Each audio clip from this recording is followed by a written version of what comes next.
Halo teman-teman semua, selamat pagi. Mau dengar cerita dari Kak Nurma? Jangan lupa di-subscribe dan tekan loncengnya ya. Jadi semua cerita yang Kak Nurma upload bisa dinikmati oleh adik-adik semua. Thank you. Halo teman-teman, kita bertemu kembali di acara Kurmaja Kumpul Ramadan bersama Cici. Selamat menyaksikan. Di pojok pohon cempaka, burung kuntilanak berbunyi, bersiul-siul sepanjang hari dengan jamu-jamu, mengangguk-angguk sambil berseru trilili, lili, lili.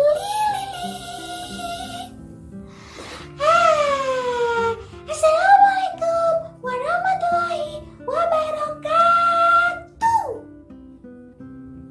Alhamdulillah, apa kabar teman-teman semua? Semoga semuanya masih tetap sehat dan semangat.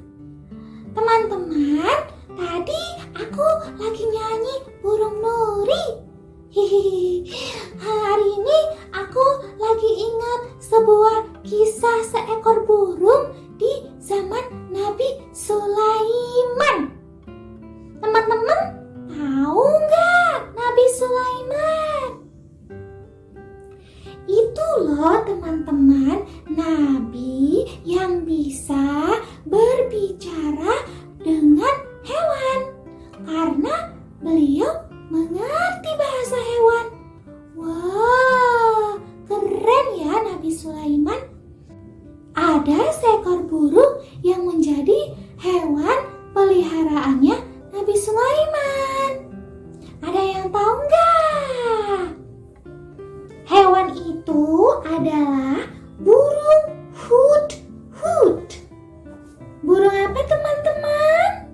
Burung hudhud. Jadi teman-teman, burung hudhud yang merupakan burung peliharaan Nabi Sulaiman, dia itu menjadi pembawa informasi penting untuk Nabi Sulaiman loh. Nah, pada suatu hari, Jeji mau cerita nih, burung hudhudnya dia kan lagi pergi tuh mengelilingi hutan, mengelilingi kebun anggur dan juga kebun gandum. Tanpa terasa burung hudhud tersesat teman-teman. Nah teman-teman, burung hudhud ternyata terbangnya terlalu jauh dan dia tersesat. Dia sampai di sebuah istana yang juga megah dan juga besar. Kemudian tiba-tiba dia bertemu dengan seekor merpati di sana. "Hai kawan, kamu sepertinya tersesat," kata sang merpati. "Iya nih, aku adalah burung hudhud. Aku dari kerajaan Nabi Sulaiman." "Oh, kamu dari sana. Sekarang kamu berada di kawasannya kerajaan Ratu Balkis." "Wah, Ratu Balkis? "Iya, nih, itu Ratu Balkis. Kamu bisa lihat kan?" Iya, wah, dia sedang menyembah matahari ya?" "Iya." "Ya udah, terima kasih ya. Nanti aku akan segera kembali. Terima kasih sudah membantuku." "Iya, sama-sama." Nah, teman-teman, ternyata burung hudhudnya dia melihat ada sebuah kerajaan yang juga besar sekali. Tapi masyarakatnya menyembah matahari. Dan kata merpati, tadi kerajaan tersebut dipimpin oleh Ratu Balkis, seorang perempuan yang cantik. Akhirnya burung hudhud memutuskan untuk menyampaikan kembali kepada Raja Sulaiman. Dan dia pun kembali ke kerajaan Sulaiman. Nah teman-teman, ternyata di tempat Nabi Sulaiman sedang bingung. Kenapa? Karena dia kehilangan burung hudhud. "Wahai kaumku, apa apakah kalian melihat burung hut-hut? Aku seharian ini tidak melihatnya. Tapi teman-teman, gak ada satupun yang melihat burung hut-hut. Nah, tiba-tiba burung hut-hutnya kembali dan burung hut-hut membawa kabar bagi Nabi Sulaiman.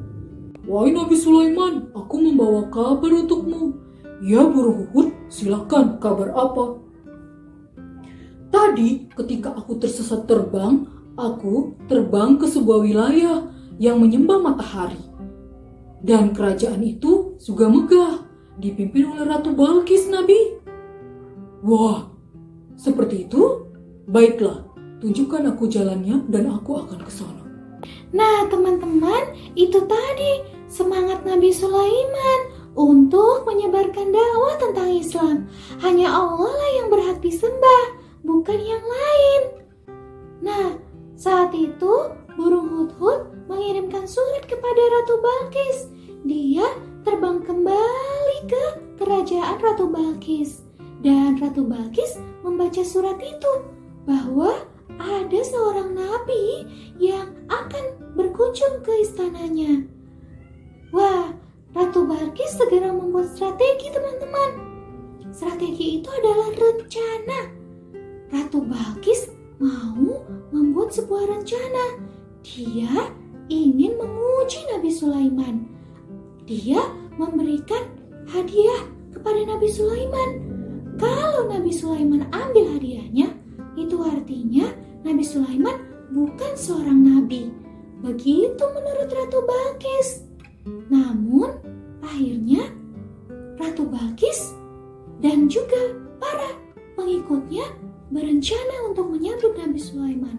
Ketika Nabi Sulaiman sudah datang ke kerajaan Ratu Balkis, ternyata Nabi Sulaiman tidak mau menerima hadiah tersebut. Nah, saat itulah Ratu Balkis percaya bahwa Nabi Sulaiman adalah seorang nabi Allah. Dan Ratu Balkis bersama pengikutnya masuk ke dalam agama Islam dan menyembah Allah Subhanahu wa Ta'ala. Wah, keren ya kan teman-teman ceritanya? Burung hut-hut itu menjadi burung yang berjasa untuk juga menyebarkan dan membantu menyampaikan informasi penting kepada Nabi Sulaiman, sehingga semakin banyak yang memeluk Islam saat itu dan percaya kepada Allah Subhanahu wa Ta'ala. Nah, apa ya pelajaran yang bisa kita ambil dari cerita ini?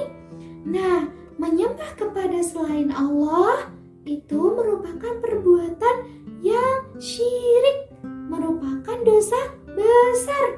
Seseorang pemimpin hendaknya memperhatikan kedisiplinan orang yang dipimpinnya, seperti yang dilakukan oleh Nabi Sulaiman. Kemudian teman-teman, setiap orang harus mencegah kemungkaran sesuai dengan kemampuannya, karena kan kemampuan kita tidak sama, ya kan? Oke teman-teman, itu aja cerita kita hari ini di acara Kurmaja, kumpul bareng Jeji di bulan Ramadan, tentang kisah burung hut-hut. Semoga bermanfaat ya teman-teman. Nah, semoga kita bisa mengambil pelajaran dari apa yang sudah disampaikan. Selamat menjalankan ibadah puasa dan jangan lupa di-subscribe, juga di-like dan juga diklik loncengnya ya teman-teman. Terima kasih. Assalamualaikum warahmatullahi wabarakatuh.